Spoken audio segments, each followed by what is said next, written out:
Today on Red Lake Outdoors, we're going to talk about the differences between the Ruger Vaquero and the Ruger New Vaquero.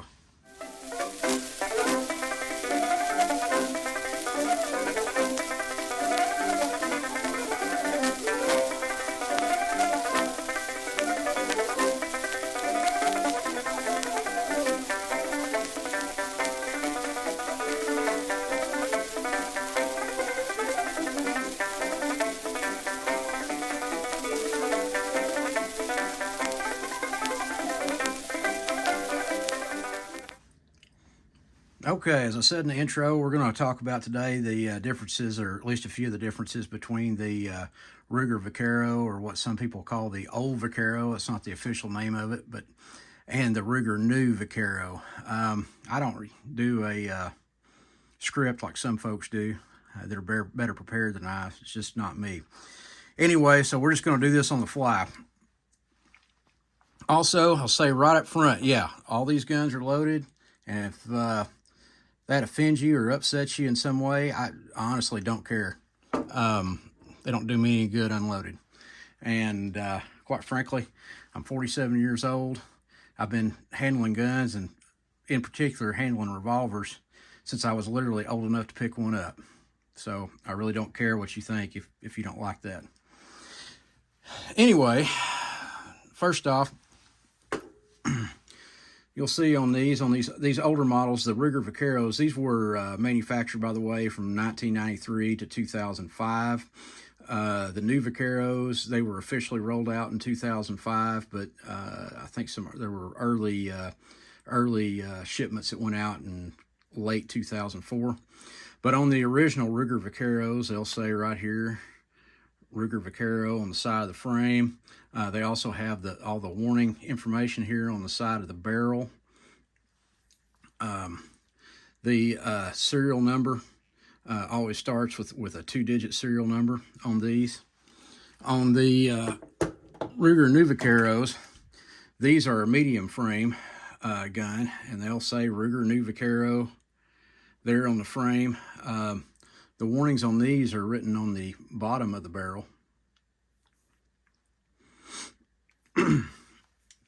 And these you'll see all have a 3-digit prefix on the serial number instead of a 2-digit prefix.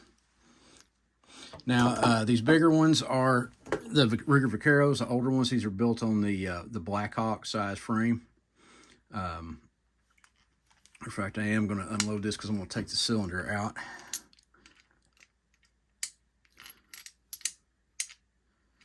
It's kind of hard trying to do this, trying to watch from behind the camera and do this at the same time. There we go.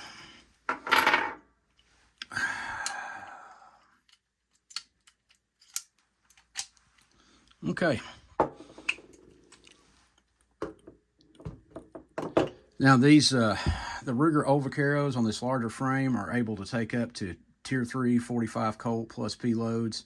All these guns here are 45 Colt, which is up to 30,000 PSI.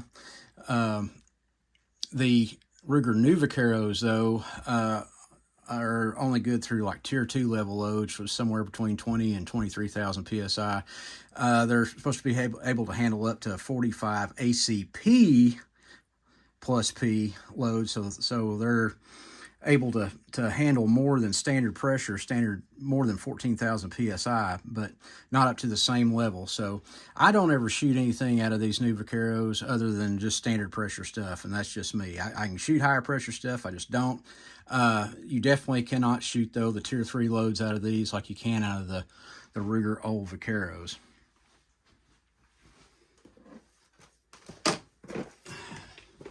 I'm going to get out a set of my calipers here. I'm going to get out got a regular analog dial type, and then I've got a digital set. I think it'll be easier for you to see on the digital set. We're going to look at differences in size and cylinders. Let's unload this one too while we're at it.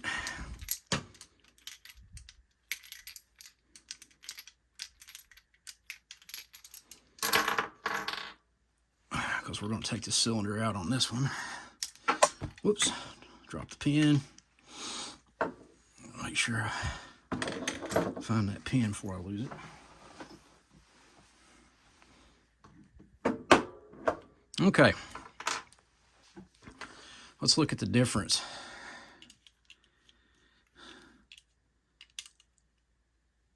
These cylinders. So you see right there, we're about 1.7295 inches here on the cylinder diameter. That's on the large frame. On the medium frame New Vaquero, it's quite a bit smaller.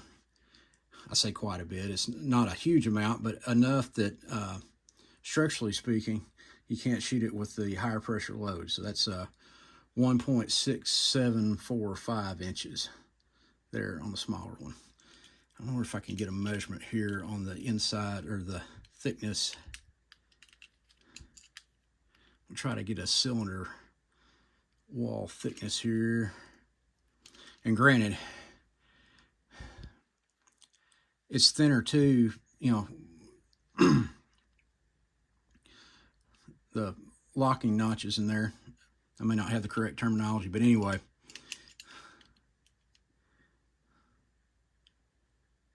That is, I'm getting 0.077 inches there.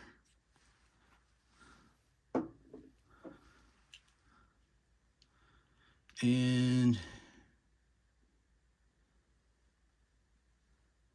0.085 on the wall thickness there. Anyway, so that's basically your differences. I would say too, well, I've got you here. This is not the original grips, obviously, on this Vaquero. This is some Arizona custom grips. I usually replace most of my Blackhawks and the Vaqueros with those. On these wood grips that come on these old Ruger Vaqueros, and also on the Blackhawks for that matter, wood grips on Blackhawks, they all have this kind of a sharp edge here on the wood grips. I don't care for. I mean, they're not really painful, but they're not the most comfortable, at least for me. And so that's why I usually replace those with the smoother edges. I like these Magnatusk grips, these Arizona custom grips. As you can see, these are, on the other hand, are smooth.